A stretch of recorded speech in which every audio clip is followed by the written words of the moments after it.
दोस्तों नमस्कार। Cambridge view के इस स्पेशल एपिसोड में आप सबका स्वागत है। मैं हूं मनीष जायसवाल।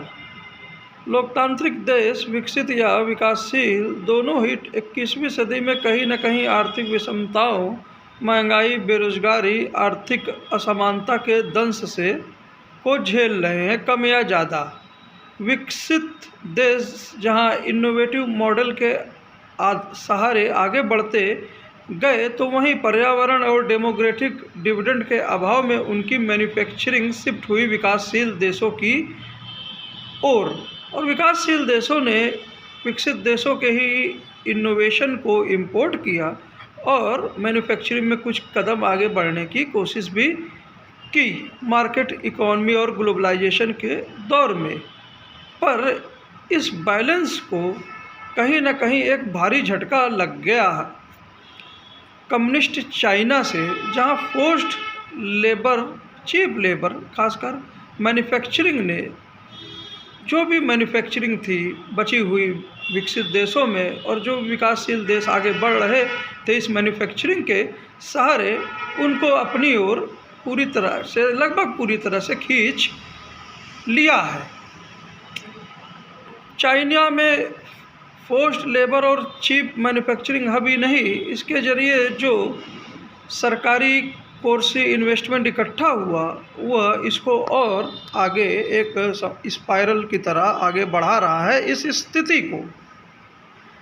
तो अब समस्याएं जो अब विकसित देश देख रहे हैं, वहाँ पे वो जो भी अभी भी इनोवेशन के आगे सहारे चल रहे हैं, तो वहाँ पे भी जो high quality white collar jobs हैं और जो इनोवेशंस हैं, उनके सहारे जो भी ग्रोथ अभी भी चल रही है, लेकिन वो सीमित हो गई है चंद लोगों में भी। तो आर्थिक विषमता वहाँ पे भी फैल रही है, बेरोजगारी, महंगाई की समस्या तो हम वहाँ पे भी देखते ही हैं।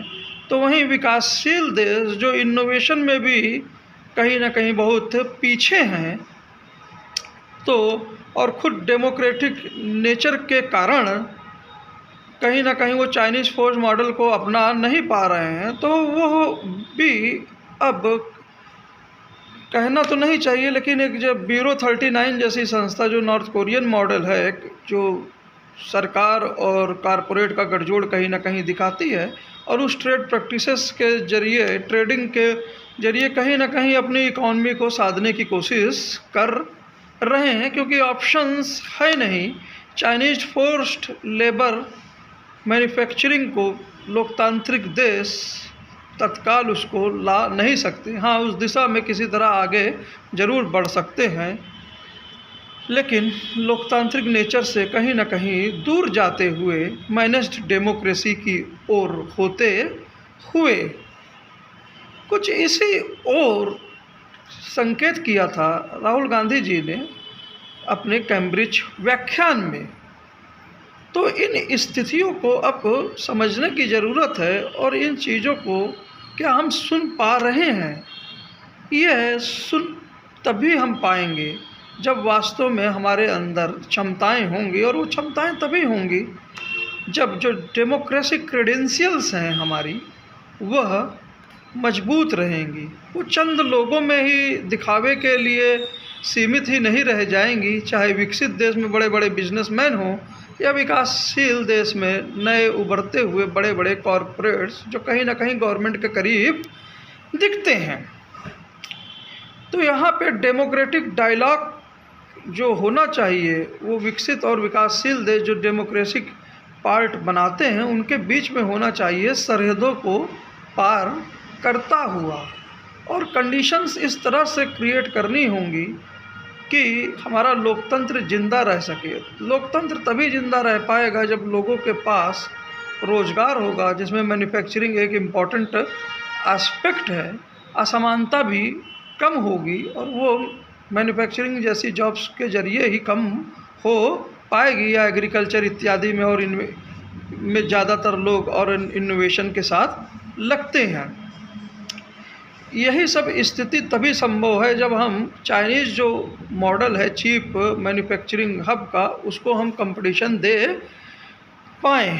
पर यही जो लोकतंत्र है, ये लोकतंत्र में ही उस तरह का फोर्स्ड लेबर और कोर्सियन और इन्वेस्टमेंट का संग्रहण संभव नहीं है। तो इन स्थितियों में डेमोक्रेटिक डायलॉग को ही एक रास्ता बनता है। वो डेमोक्रेटिक डायलॉग विकसित और विकासशील लोकतांत्रिक हिस्से में कुछ इस तरह का होना चाहिए, चाहे ट्रेड का हो, चाहे एक दूसरे की चीज़ों को लेने में ड्यूटीज़ का हो, उसके माध्यम से हो, या खुद हमारे नेचर में हो कि हम फोर्स्ड लेबर इत्यादि की चीज़ों को हम खुद कम से कम यूज करेंगे।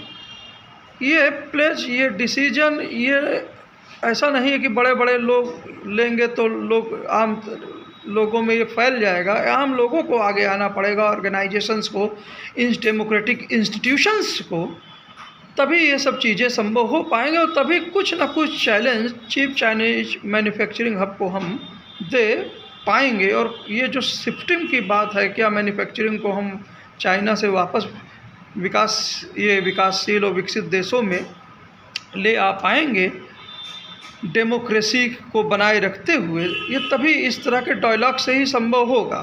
सिचुएशन यही नहीं रुक रही है। जो भी आगे आर्टिफिशियल इंटेलिजेंस के ज़रिए जो आर्टिफिशियल इंटेलिजेंस वाले रिवॉर्ड्स आ रहे हैं, या जो नई टेक्नोलॉजी आएगी, उससे भी कहीं ना कहीं मैन्युफैक्चरिंग की जॉब्स में और कमी आने की संभावना है।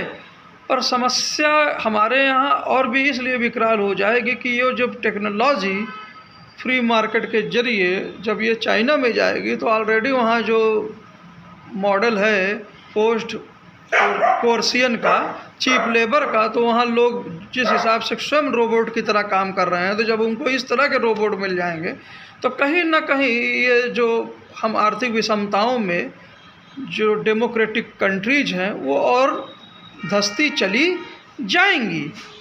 तो इन स्थितियों को, इन चीज़ों को क्या हम सुन पा रहे हैं? ये तभी सुन पाएंगे जब हमारे अंदर सुनने की क्षमता होगी, और क्षमता तभी हो पाएगी जब डेमोक्रेसी पूरी हो, आधा तिया या मैनेज्ड नहीं।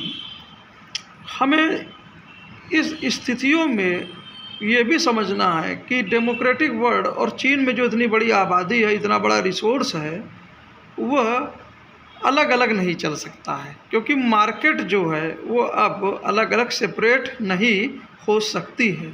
तो पहले विकसित और विकासशील देशों को अपने डेमोक्रेटिक हिस्से में इस तरह के डायलॉग को और प्रमोट करना पड़ेगा, और मैन्युफैक्चरिंग को एक दूसरे को कंपनसेट करते हुए कुछ कम्पिटिटिव बनाना पड़ेगा चाइनीज मॉडल के रेस्पेक्ट में। तब जाके चाइनीज मॉडल पे प्रेशर पड़ेगा कि वह अपने लिए, अपने लोगों के कंजम्पशन के आधार पर वो अपने मॉडल को ज़्यादा डेवलप करें, ना कि एक्सपोर्ट मॉडल जो वो अपनाए हुए हैं। 2007-8 की फाइनेंशियल क्राइसिस ने एक मौका दिया था चाइना को एक्सपोर्ट से अब सेल्फ कंजम्पशन की ओर शिफ्ट करने का, लेकिन फिर वो जैसे ही वो क्राइसिस दूर हो गई, चाइना फिर उसी स्थिति में चला गया। और इसका सबसे प्रमुख कारण है जो वहाँ पे जो एक तरह का कम्युनिस्ट वन पार्टी सिस्टम है, जो दिखाने के लिए अभी हाल ही में जो इलेक्शन हुआ देखते ही हैं, वो एक तरह का मैनेज्ड डेमोक्रेटिक मॉडल है। और जब तक मैन्युफैक्चरिंग के ज़रिए हम वहाँ पे चोट नहीं करेंगे, तब तक वहाँ पे वो जो डेमोक्रेटिक जो एस्पिरेशंस है लोगों की, वो नहीं जग पाएंगी, और उसके आधार पे वो अपने लिए प्रोडक्शन करना चालू नहीं करेंगे।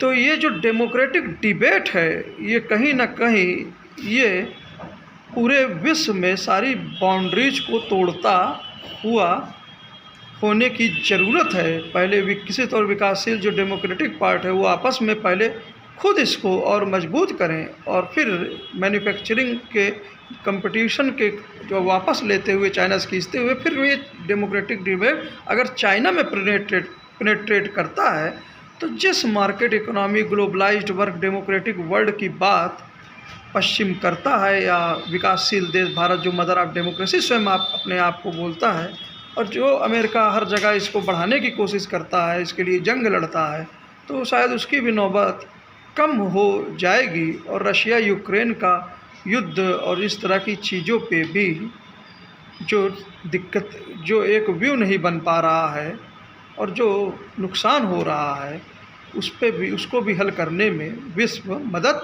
करेगा यूनाइटेड नेशंस के जरिए। तो राहुल गांधी ने जो इशारा किया है उसकी ओर मैंने कुछ चीज़ों को अपनी तरफ से जोड़ने की कोशिश की है, और नेक्स्ट एपिसोड में इसके कुछ और फैसेट्स को मैं जोड़ने की कोशिश करूँगा। उन्होंने जो व्यू दिया उस पर कुछ ये डेमोक्रेटिक कंट्री में फ्रीडम ऑफ एक्सप्रेशन और इस नाते जो भी दिया, उसी के नाते हम भी जुड़ रहे हैं। उम्मीद है ये एपिसोड आपको पसंद आया होगा। मिलते हैं सर नेक्स्ट एपिसोड में। Thank you sir.